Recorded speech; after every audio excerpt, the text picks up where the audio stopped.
Good morning and welcome. It's Friday. It's the 1st of July. I am Flat Cap Callum. I'm hoping you were all really, really well. And the important thing is, I'm still here. I'm going again.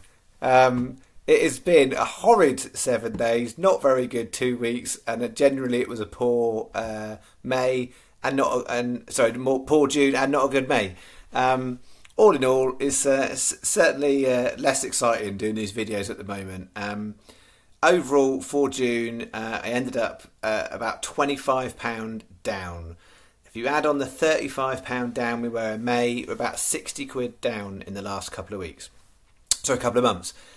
Context important now. That isn't very good.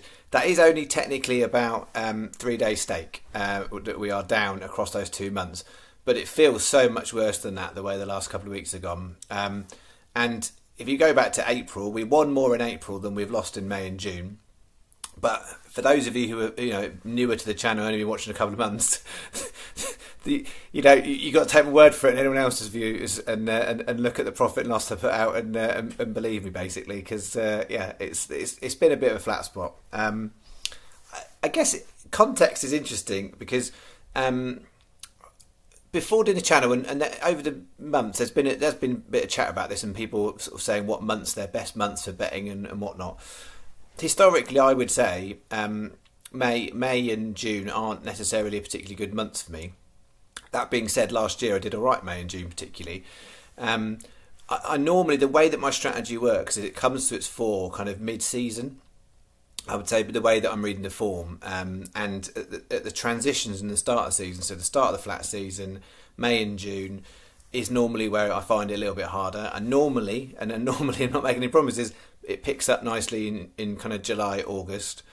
Then you tend to find September and October can be a bit more challenging when the flat season's coming to an end, jump season's starting, the all-weather season's getting going, because the all-weather is somewhere I normally do particularly well.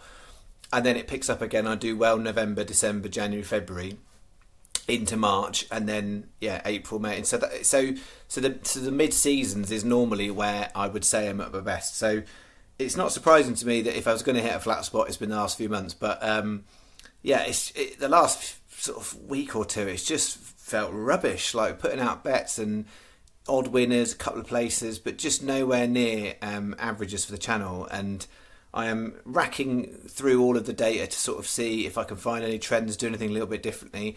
Ultimately, I've got faith in the system I'm using, but the results in the last recent time have not been going well. But we are here. It's the 1st of July. Let's start July off nicely, if we can. So we've got a normal staking day today. £20 bet is what I've got across 4 bets. So it's 3 lucky 15s. And I've got one win double. Is probably, I'll explain it when we get there, but it's basically a slightly cross combo win double. So I've got that. We'll do the review of yesterday. We'll have a word on the golf and a word on the tennis. It's busy whilst Wimbledon's on. I'm not sure that when we get to next tennis Grand Slams, I will do something similar. I just want to do something a little bit different for Wimbledon. So, what did we have yesterday? It wasn't good. It was 25 on, and I think I had it. Let me just double check. It came back as 5-13 back, so another heavy defeat day. What did we have? So this was the Win Trixie, and it's a funny one because the first leg, it was even money the night before when I put it up on the review of the channel, and I know 4 to 6 doesn't look like there's any value in the price at all. But the way I read it was I was convinced that there was a value. The horse ended up going off 1 to 3, so I stand by the fact there was a value in 4 to 6 because I'd take 4 to 6 over 1 to 3 every day. Even money the night before was really good when you look at it. Went off at 1 to 3, no non-runners. It just clearly was the best horse in the race, and it ran like that. Then unfortunately, the second leg, that horse never really got into it at all. Something went a little bit awry. And then the last leg got done on the line, and as some of you are very aware, the Haggis Marquand combo yesterday, 5 runners at Haydock. They had 4 winners and Thunder Legend. So all 4 of their others that they combined on won. Thunder Legend was the only favourite, I think, and the shortest price, and that's the one that got turned over, the one that was in our bet. I didn't take it specifically because it was Haggis and Marquand. I was going through form and I felt there was a bit of value in that. Given the horses it run against previously, it ran well, but it got done on the line. So nothing back on that. Then bet two was rubbish, really. Nothing went off on that one at all. Then the Bellewstown one, we ended up getting placed double on the last two legs. Take my hand, I thought at one point it was going to get there, and then got beaten by a horse called Sod's Law, which sounds very apt the way it's been going recently. So placed double on the last two legs. And then the Tipperary one was the one that possibly was going to get a bit exciting as well. The first leg went in, it did get backed into 7-2 favour, something silly like that. And then the next three didn't really give us much to cheer about. Lily Lightfoot ran okay and then faded, but that was that. And then the last bet, none of my value picks did anything. So it was another bad day. So Friday, and it was a bad day on a Thursday, would you believe? Thursday, the best day on the channel. Not yesterday. So we are into Friday. So what have I got today? This is what I've got. First bet, starting very early at 1 o'clock. I got a horse down the 1 o'clock Doncaster.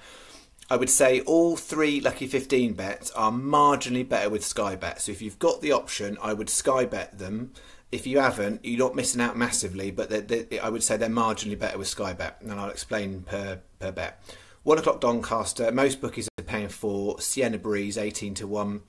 Then we're on to the 5 o'clock, so first race at Donny and the last at Donny. 5 o'clock at Blair Boy, which you've taken before. That's got an extra place on with Sky than any other bookie. And then the 508 Sandown, Maysong, Shorty. I'll be really straight. I was split between two horses. That and Zlatan. Zlatan is the one that has got the value in the price. And the only reason I didn't take it, and I've done this before and it's come back to bite me, but I'm just going to put it out there anyway. I didn't take Zlatan because the jockey is having her first ride under rules. So she's running point to points, I think, but first ride under rules on Zlatan. So it's put me off because it's a very, very first ride. So I'm going with Maysong at the shorter price. And then we've got the 638 Haydock Shark 2-1, 18 to 1. So yeah, the middle two races have got an extra place on with Sky than others, so that's why I'm saying that one's a Sky bet. Straightforward 20p each way, Lucky 15 is bet 1. Bet 2 is a combination win double. So I just want to have a little go at these class races at Sandown. So in the 220, I'm splitting the bet Rodrigo Diaz and Coltrane, going on to the favourite in the 405 Adabe. I think the race looks to me like between those two, but you know, there's no guarantees in life, is there? And then in the 405 Adabe, it's definitely not what it was, but it's running in a listed race. When, you know, most last year it was running Group 1s, and I just think it should have enough class, and it's the right favourite, definitely. So yeah, I'm having a go there. So I've done it as 2 cross £1 win doubles. So we want Rodrigo or Coltrane, preferably the bigger price, to go in running on to Adabe. That's bet 2, just a £2 bet for the afternoon at Sandown.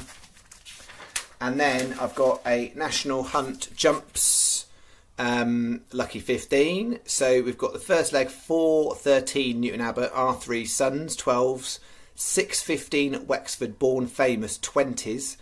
And then this one is the only one where Sky have got an extra place, but I do think that might be handy in the context of that race. So I didn't pick it because it had an extra place. They only put that in this morning. But I think the price and the extra place is a good one. Probably of all the horses I've got today, that's the one I'd be taking single with Sky. 6:45 Wexford, wouldn't you agree? 22 to 1. Finishing off 7:45 Wexford Bold Emperor 6 to 1. So just to be clear, that's only race there's an extra place. So it would be better if you've got it with Sky. I'd put the bet on elsewhere. If you're going to do a single today and you've got Sky, wouldn't you agree, is probably the best one, paying 4 places, I would say. And then the last one is in the evening, 3 at Bellewstown and 1 at Beverley, and I've split it. So the first leg, 6:30, I've split it between two, well, they were both 50s last night, but they're basically two biggies. Faithful Prince, 33s, welcoming at 50s. So bet 1 is basically Faithful Prince, bet 2 is welcoming, and they all go on to A couple of names we're familiar with here, who I'm putting some faith in again. So 7:30 Bellewstown to Carna. We took it the last 2 times. It didn't get there. I'm going to give it one last go to Carna, 8-1.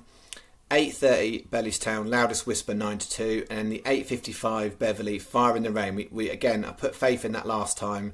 Going to go one last chance on Fire in the Rain, 8-1. 2 times 10p each way, lucky 15s. That is bet 4. Right, that is those. So quick rundown on other sports. So on the tennis, it's a busy day on the tennis. And where are we at? So yesterday, Krajanovic went out, got beaten straight sets. Shapovalov went out, and we had Roberto Bautista Agut withdrew with COVID. So we've had 3 players in the whole tournament out with COVID, and 2 of them are in our bets, which is annoying. You do get refunds though, so it's not like they've got beaten or they've withdrawn injured. So bookies are refunding. So if you did the bet exactly like the channel, you'd have done a 25p each way single on Roberto Bautista Agut. That is a 50p return on that.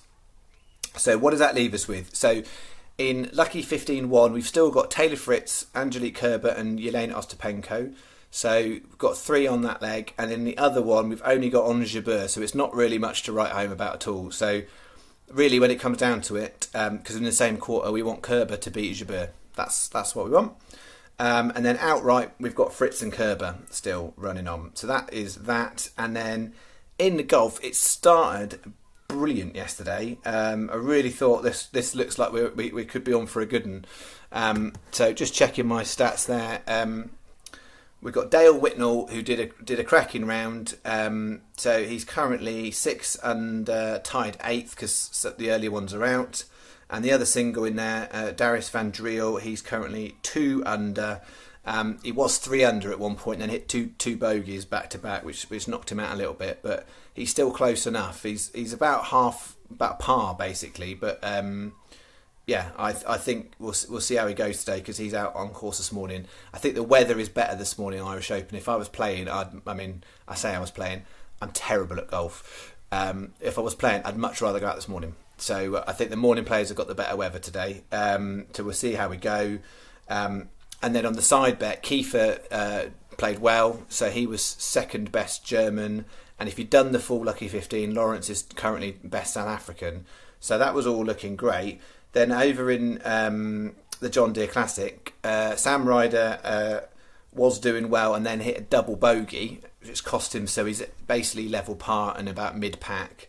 Ryan Moore's 1 shot behind him. And then Roger Sloan played terribly and withdrew. So clearly something's gone right with him. He hit 10 over yesterday. I think we were almost the worst player out on the course and withdrew. So he's out. And then Johnson Wagner, which is the little punt, 3 over. So it doesn't look like it's going to be Johnson's tournament, but I think it was worth a go at 1,000-1. And then if you'd done the full Lucky 15 bet, then you would have also had Kevin Na on there, who not very good in the Portland event, 3 over. It's close enough to make it interesting, but it doesn't look like it's going to be his day. So yeah, so really Irish Open is where we're looking at today because it doesn't look like much is going on the John Deere, but unless Ryder and Moore start getting a move on. So that's them. That's the golf. Okay. Horses, tennis, golf. I think I've covered it all. Right, that's it. I'll be back in the morning. We'll try again. Let's see if today's £20 bets can turn the corner. 2 weeks of absolute drivel. Let's see if we can do it, folks. I appreciate every single person who is sticking with me, whether you're actually betting on the tips or just following the channel because you love seeing me banter on about horses not doing well.